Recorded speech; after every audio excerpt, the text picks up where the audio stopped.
Savannah Chadwick knows what it's like to grow up in a small town and in turn go to a small school. I have the biggest class, well, in the high school right now. I have 15 kids in the senior grade.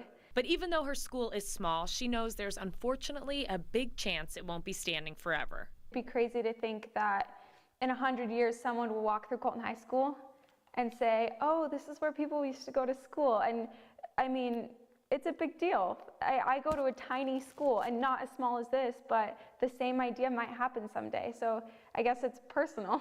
And that's why she wanted to save the school standing in her own backyard on her family's farm in UnionTown, Washington. When you talk to someone this was where they went to school, this is where their memories are, it becomes important, I guess. You see that this education was important to them. They walked so many miles to school every day.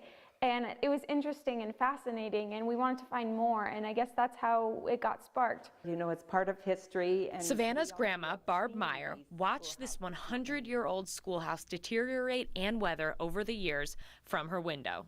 Kind of always gnawing at me that it needed to be saved. As part of Savannah's senior project, the two restored the Taufen Schoolhouse, which was home to dozens of local students between the years 1892 and 1938. But can you imagine little kids, 6 years old, up to 8th graders, walking in the winter to school, and in rain and mud and all that?